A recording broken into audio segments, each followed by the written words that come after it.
Behind the Shades.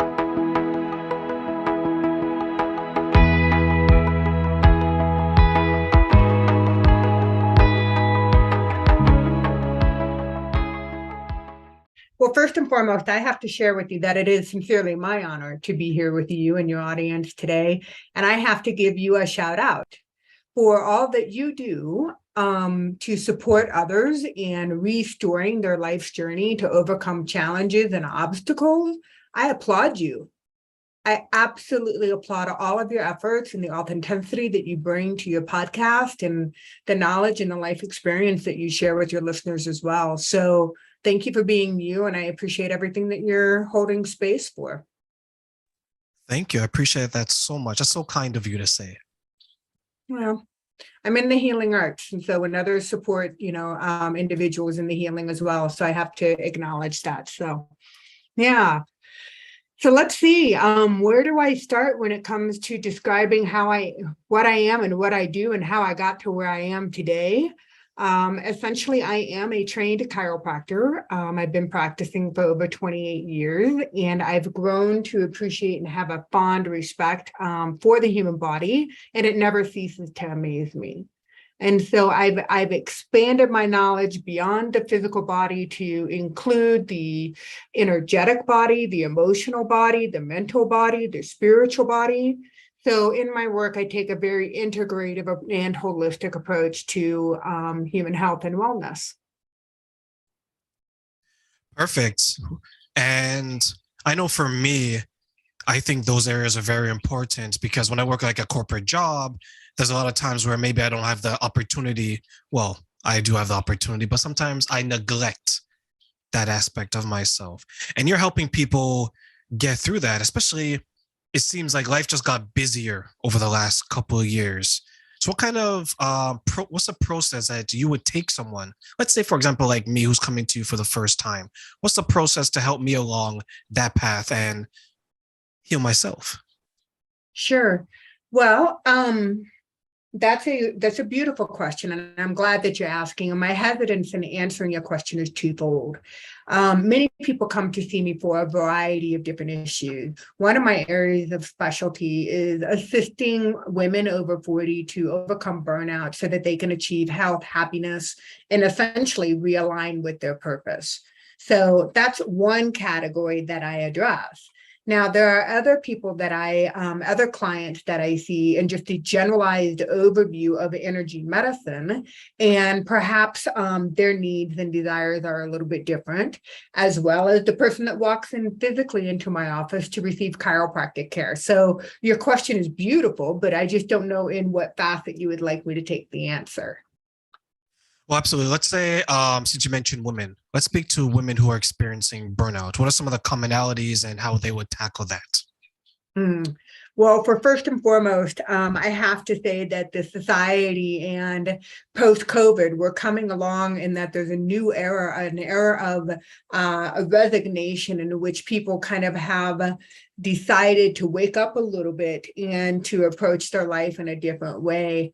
Burnout is more common now than it ever has been. So there's a level of disenchantment that's happening in the corporate America that the human resource industry definitely knows that they need to be able to identify those people that are bordering on burnout and providing them in diagnosing it appropriately to provide them with additional tools and resources so that they don't lose them as employees. So that's where, the shift is starting to happen within burnout. And I have to say, Terrain, I think the thing that I really want to hold space for is that there are many different definitions of burnout. And what I really want to focus on are the three different components of the clinical aspects of burnout. So essentially, you can literally be burnout to where you're exhausted, you're feeling cynicism, and you're not demonstrating professional efficacy. So we know that emotional burnout just essentially, essentially is the physical exhaustion that comes overwhelming tiredness and the inability to focus and the lethargy and sometimes the depression that comes with that physical exhaustion. The second component, the cynicism, is when perhaps there is a lack of trust that an employee no longer has in the corporation. So they become a little bit cynical about their job descriptions or their responsibilities. And if an HR manager is good and they can see that that's, an area of weakness for a person, then perhaps they can help boost their morale. And then thirdly is the professional efficacy. And Terrain, you and I have been within the working industry long enough to know that we are experts within our industry. It's whether or not that we feel as though we have the right to step into our power and to be able to deliver our skills in a way that they are well received. So those three different definitions when it comes to physical exhaustion, cynicism, and professional efficacy are the three different components of the clinical definition of burnout. So you can score highly in one area and then low in other areas, or you can be high across the board, depending upon where you are and what's happening for you in present time. So my understanding is that based on the three areas, if you score high in one, that doesn't necessarily mean you're going to experience burnout. Is that correct? Not necessarily. That is correct. Okay. But if you score, is it medium to high in two or more areas? That's where there's an area of concern. Yeah, I think that they should be watched closely. Monitored. And the reason, absolutely. And the reason why I asked that is because when you mentioned the second point where they've lost trust and things of that nature in the company, I'm looking at the last couple of years where people didn't know what was going to happen because the world was changing before their eyes in ways that many of us weren't used to. So if we take that into effect, and then we have the third one, which is now a little bit more so on themselves and their performance suffer as a result, could that in turn mean that they're going to experience burnout, even though maybe it wasn't something that happened within, it's because of external factors? I think to somebody that is demonstrating a high level of professional efficacy, I think that they are engaged. I mean, they are applying their skills in a way that they feel are going to benefit a higher group of people. Like there's some purpose behind it. And so you can have a high level of the professional efficacy and still that drives you to continue to work towards your goals and your professionalism. So that helps. So that's an area where if you're high, that's favorable. So, but if you're emotionally exhausted and you're not like in alignment with the professional efficacy, chances are they're going to have a hard time reeling you in and getting you to trust in your environment and to trust in your corporation. So 3 different components. That's where I'm a little, and I feel bad for those who maybe will experience burnout because I've been around people and you can see, at least from my observation, right? You can see the changes in the person. Because you can see them, maybe they're becoming disengaged. Maybe they're just so worried about things that they weren't worried about in the past. And it's understandable because you probably deal with them all the time. Life is always changing. Mm-hmm. And human beings are, we're finicky when it comes to that. It's like, oh my goodness, like what's going to happen? Inflation's through the roof. Is my company going to cut back? Am I going to be okay? Things of that nature. So if you're someone who wants to help, let's say, for example, me, if I want to help coach someone through this, or maybe mentor them in a way, what is something that I can do to maybe help them realize that, hey, there's something that needs to be addressed. Let's do it potentially together. Mm-hmm. I believe that the first thing that I would do is just to acknowledge where the other person is. Just be a good listener, and so that you can finally hear what is going on for them. Listen for the triggers, what's happening for them behaviorally, what's happening for them, what emotional signs are they demonstrating, what kind of different behavioral signs. So the more you listen, the more you can kind of identify where their challenges or where their struggles may be. And then if you're listening to somebody who's sharing their burnout story and you're still not clear as to where they're struggling, then you'll be able to ask the right questions. And so by asking the right question just provides food for thought, for people to stop, reflect, and to think about what their answers are to really identify what they're struggling with. That's, as you asked me what you could do as somebody who is trying to support another person. When I try to support, I take a very integrative approach. Meaning I take a three-prong approach where I'm looking at the person and I want to identify what's happening as far as their stress hormones within their physical body. I believe that our body has a matrix that we can measure when it comes to functional blood chemistry analysis. And sometimes when we see some of these hormones that are associated with the adrenal glands, whether it be epinephrine, norepinephrine, DHEA, adrenal production, if these are out of whack, then I can see clearly that the human body could use some chemical balancing in order to support them in burnout. That's just one component. Then the second component that I utilize is positive psychology. So I try to hold the space for, just like you do. You do this so naturally, Terrain. It's not even, this is your strength, in that you allow the space for the person to process whatever trauma or challenges that they have undergone. And you ask the right question to prompt them to restory, to have a different outcome so that they're perhaps not victimized as the result of what hardship that they may be undergoing. Positive psychology essentially has been around for years to help people find and identify their various different elements of well-being, and they train people to know what their strengths are and what their weaknesses are so that they can then in turn help heal themselves and find more happiness, joy, and positive emotions within their lives. So I think that positive psychology offers a lot of good tools for those people who are trying to re-identify and get to know themselves. So those are various different tools you can use as well. The third tool that I utilize in my integrative approach is just energy medicine.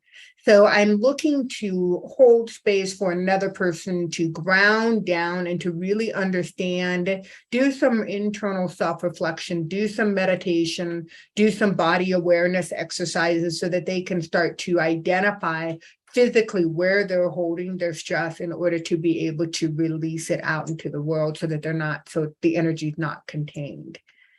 So hopefully that answers your question.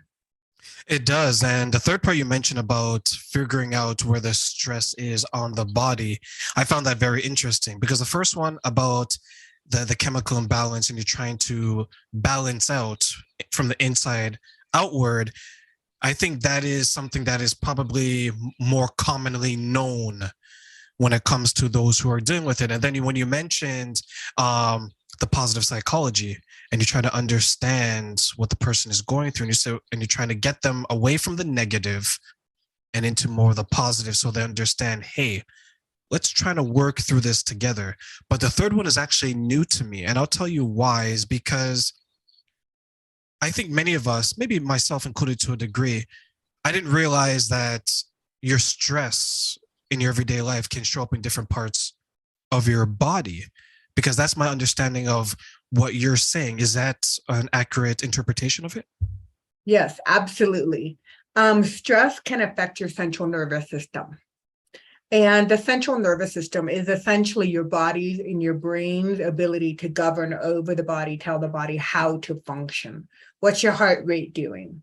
What's your breathing doing? What's happening within your digestion? What's happening within your adrenal system? How are you sleeping at night?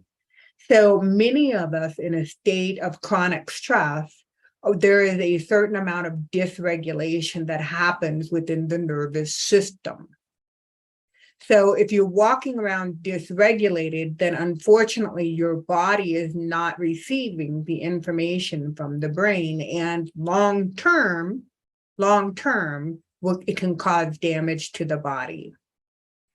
Now, I know that you believe in the power of the words and being able to understand what happens within here within the mental expression. I know you understand that capacity. And I believe that what we're talking about from a scientific evolutionary viewpoint is that we're talking about the brain's ability to be able to govern the body's expression of a genetic makeup.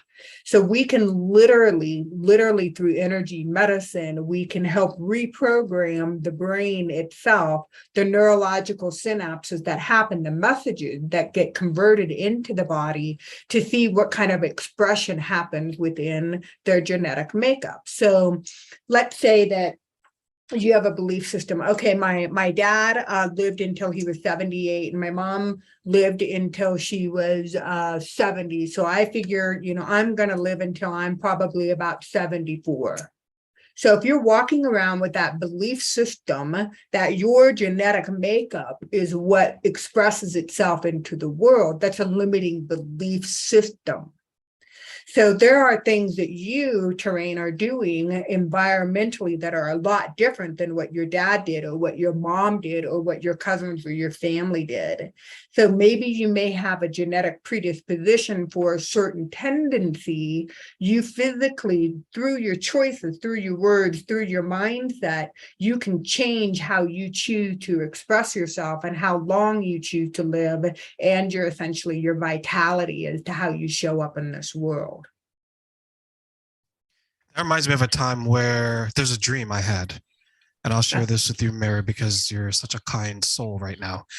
And there's this dream I used to have. I think I had it for about maybe a year or 2 years. Every night I had this dream.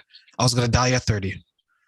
So I navigated my life to do what I wanted to do to make sure that before I was 30 years old, because I believed that I was going to die, I accomplish it.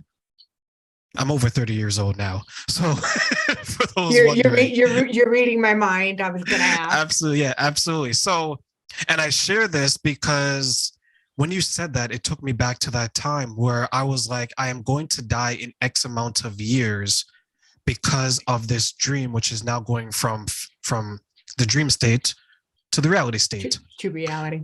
To reality, right? So I made sure that, okay, I want to graduate. I want to go to high school. I want to go to college. I want to go to university. I want to do all these things, but I have to do it before this age, which is fine because in this part of the world, most of us graduate post-secondary, depending what you take, early 20s.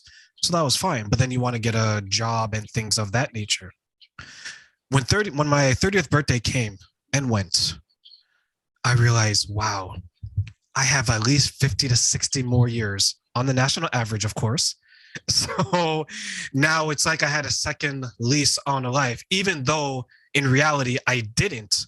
But it goes back to your point when you're saying that if you're going to believe that your father passed away at 80, your mother passed away at 70, and you're going to die at 75, you're going to maneuver your life accordingly. And you went from potentially a self-limiting belief to a self-fulfilled prophecy. Do you find that happening to your clients? Absolutely. Absolutely, I do. I think that there are fields of science that we're finding more exploration within, like epigenetics or psychoneuroimmunology. These scientists and researchers are improving just how prevalent that is. So when you get someone that thinks that way, that moves that way, how does Mary come to them and say, hey, let's work through this together? And how do you help them work through it? Mm-hmm. From an energy medicine perspective, I assist them in grounding. Do you know what I mean by grounding? I have an idea, but can you explain to us, please? Yes. The earth that we live on has an electromagnetic frequency. It's called Schumann's resonance. And unfortunately, due to the climate changes, this frequency is changing, unfortunately. However, we as human beings also are electromagnetic. And the closer that we can come to matching the earth energy, the more sustainable our frequency becomes. So my first goal when somebody comes to me from an energetic medicine perspective is to create the environment in which we do a guided meditation and our frequencies become entrained, and we drop their frequency down, down, down, and to meet the earth.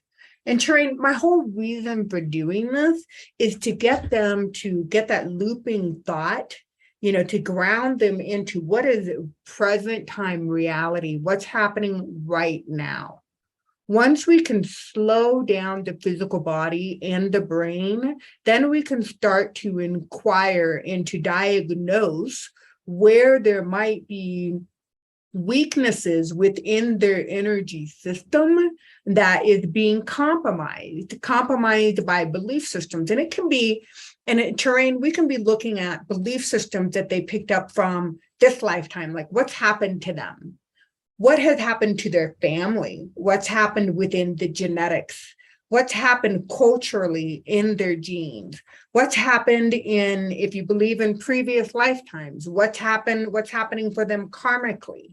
So we try to look at where the wounds are within the system so that we can help support them in overcoming this limiting belief system. And the beautiful thing, Terrain, is that the brain is essentially plastic and can remold itself. So with time and some repetition and some healing, we can create new neurological pathways that have a different belief system than what they walked in the door with. And that sounds, I'm going to share this with you. That sounds wonderful because I know a bunch of people that can definitely benefit from that, because it seems like they're going through their life with so much difficulty that they just can't overcome. As you mentioned, there's difficulty within this life. There's a difficulty that they've adopted or they've taken on that's happened to their parents, to their cousins, to their aunts, to their uncles. And if we can just help them adjust to maybe a more positive outlook, or maybe, as you mentioned, just adjust their energy towards the situation, I think that would be beneficial. But my concern, and I'll put this question to you, Mary, how difficult is that to do? Because many of us have deep-rooted issues that may impact our life in ways that we have yet to even comprehend fully. I think the answer most directly depends on the individual. How willing are they to heal? How willing are they to transcend their belief systems? I mean, the way that you just described it, and perhaps this was the energy that I was putting out when I was conveying the message, but that sounds super heavy and like burdensome to carry all these belief systems that you inherited. You didn't even create these belief systems on your own. You just came from a big family, and here you are, the plate that you have. Absorbed it. It's all mine now. Right. Doesn't that sound heavy? It does. It sounds, it's like when someone says that I'm just a nurture type of person, right? It just sounds like they've just taken on all this issue or all this energy when they don't necessarily have to. Because Mary, you've probably been through a number of things in your life. I've been through a number of things in life. Many people listening have, but it's one thing to carry our own load in life because we will build ourselves up to do so. It's another thing for Mary to carry Terrain's load, John's load, all these other people's loads, right? So that's why I find it difficult. I think those people, generally speaking, maybe need the most help, right? Yeah, those are the ones that are experiencing burnout. Again, if I'm working specifically with women who are over 40, these are typically people that have raised their children. So they have that responsibility, and they're probably also working outside of the home. And now they have aging parents, and the society dictates that these women are to care for their aging parents as well. So society imprints that upon you. And there are some cultures where the firstborn son gets all of the, the heavy load and the responsibility. Yeah. So we can't just single out women specifically, but that in itself, when we identify burnout, most people say, well, that's a professional thing. No, burnout can happen in a personal life, just in a home environment, just as easily as it can with the excessive demand, just as easily as it can in corporate America or in the corporate world. And I think that's where some people draw the line. They think that burnout is only at your job. Burnout could be, I'm burnt out as a father, a husband, a wife, a mother. And when you mention women over the age of 40, in many cases, they're probably married, have been married, or have children, or they've experienced that part of life. So they've been pulled in so many different ways that I can totally understand why they would feel burnt out, because there comes a point in your life where if you, let's say we have a young lady that's divorced. She was a certain way for a number of years. She was herself, and then she became a wife, a mother, perhaps, right? So she may have become a different type of person. And then if she were to feel that she's burnt out at the end of that, is it a process of rediscovery as well on that journey? So I will share my own personal journey on this and share what I went through, and perhaps there are some listeners that can resonate. And I'll run through the whole. Mine was primarily based upon professional burnout, but my cycle went in a period of from 25 to, let's say, 15 years. I went from a one treatment room facility to a 5,000 treatment room facility as the main office, and plus a satellite with multiple doctors, a large staff, and a consulting business. And at the end, I was miserable. Somebody had imprinted this definition of success onto me at an early age. And so I just worked, and that was my identity. I went through some physical illnesses as the result of going through this burnout, and went through some mental and emotional issues as well. And my husband then said, you know what, if we need to make some changes, otherwise we're going to see that I'm going to have serious illness, or there's going to be a nervous breakdown, or there's going to be a divorce. Something negative was impending if I didn't make some major changes. So my husband asked me if I'd be willing to sell it all and to walk away. And I sat with it, and my first response was, there's no way I am walking away from this baby that I have birthed and that I have, brought into full circle in 15 years. And I realized that I had to walk away. That was the only way that I was going to be able to separate myself from this beast that I had created. So we moved. We literally sold everything, left everything, uprooted, and moved to Ho Chi Minh City, Vietnam. And when I arrived at the other end of the other side of the world, I woke up and I literally, Terrain, I kid you not, I'm like, who am I? What am I doing? Why am I here? What's my purpose? What's my name? And I went from being a primary breadwinner to being a trailing spouse. And I had no idea who I was and what I was supposed to be doing. I was flatlined. Absolutely, emotionally, physically, mentally, spiritually flatlined. And so I ran away from Ho Chi Minh City, Vietnam, and I went down to Bali, Indonesia, and I spent a month by myself doing a yoga teacher's training certification and getting heavy into meditation.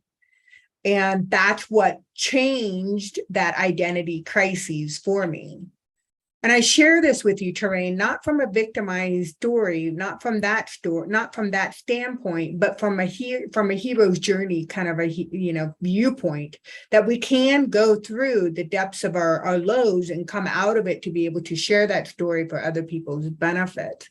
And I think you were talking about it, that level of saturation that people hit when they no longer can identify. They've taken on the identity of being a mother. They took on the identity of being a spouse. They took on this identity, and they forgot who this individual, who this spirit, who this essence was that they came into the original relationship with.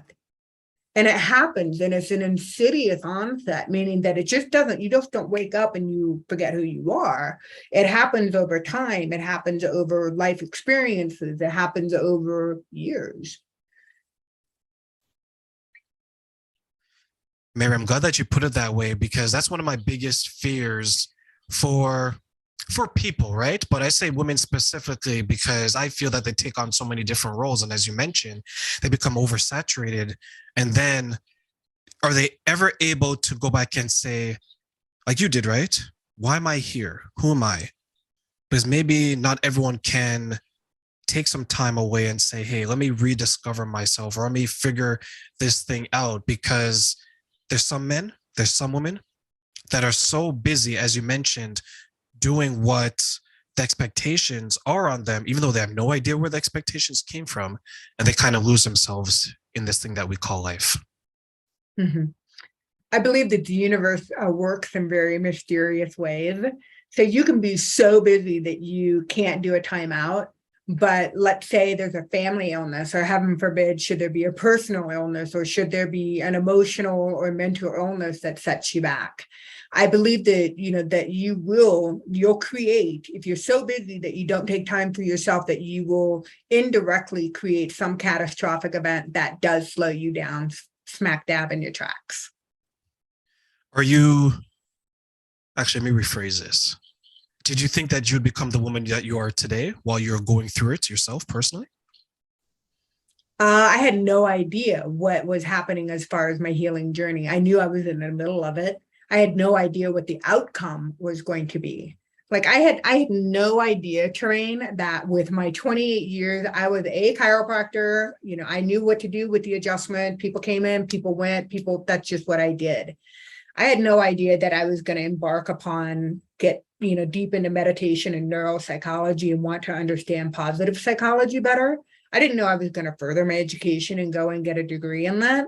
And then from there, I didn't realize that I was then going to branch off and go and get another degree with a master's of intuition medicine. But when I think about it, Terrain, it was so organic. I could not have planned this in any linear way. I'm a planner. Trust me. I know how to get from point A to point B, and I can do a spreadsheet that tells you all the various different options available to it. But I had no idea that that's how I was going to understand the body, learn the body really well from the neck on down. Then I was going to get into the brain, understand the psychology of how the brain works and what makes us tick. Then I was going to get into the subtle energetic body so that I could understand what was happening and surrounding us from an electromagnetic standpoint.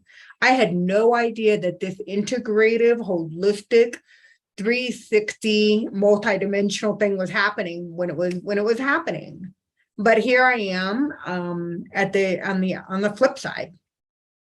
I wonder how much of that was planned unconsciously, since you say that you're a planner by nature.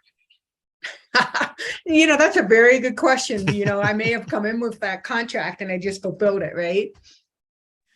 Yeah. So one question I'll ask you before we finish today is, what advice would you want to give maybe the next generation of men and women who will, some of them unfortunately will experience burnout, but it doesn't necessarily have to be a negative. It could be something that they learn from.